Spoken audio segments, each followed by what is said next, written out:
Rule number 3, avoid multiple loans. For example, మీకు multiple banks దగ్గర multiple loans, అలాగే multiple credit card loans, అలాగే ఇంకా ఏదైనా యాప్స్‌లో మీరు లోన్స్ కనుక తీసుకొనుంటే, ఈ యొక్క మల్టిపుల్ లోన్స్ అనేవి క్లోజ్ చేసి కేవలం 2 లేదా 3 యాక్టివ్ లోన్స్ మాత్రమే పెట్టుకోవడానికి ట్రై చేయండి. దీన్ని ఎలా చేసుకోవచ్చు అంటే, ఫర్ ఎగ్జాంపుల్, మీకు ఒక క్రెడిట్ కార్డ్ లోను, ఒక పర్సనల్ లోను, ఇంకొక యాప్‌లో లోన్ ఉందనుకోండి. ఈ పర్సనల్ లోన్‌ని కొంచెం ఇంక్రీజ్ చేసి, ఆ వచ్చిన అమౌంట్‌తో ఈ యాప్‌లో లోన్‌ని క్లియర్ చేయండి. అలాగే క్రెడిట్ కార్డ్ లోన్ క్లియర్ చేయండి. సో దట్ మీకు ఒక యాక్టివ్ లోన్ మాత్రమే ఉంటుంది.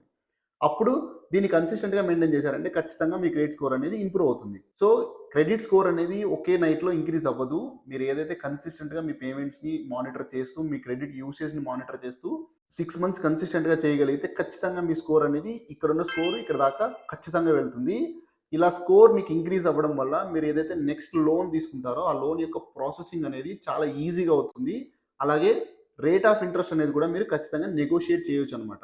ఎలాగంటే for example, me credit score 600 ఉన్నప్పుడు మీకు రేట్ ఆఫ్ ఇంట్రెస్ట్ ఎక్కువగా ఉంటుంది. ఎందుకంటే మీ స్కోర్ తక్కువగా ఉంటుంది. వాళ్ళకి మీ ఫినాన్షియల్ స్టెబిలిటీ అనేది కొంచెం ప్రాపర్‌గా లేదు అనిపిస్తుంది కాబట్టి ఎక్కువ ఇంట్రెస్ట్ చార్జ్ చేస్తారు.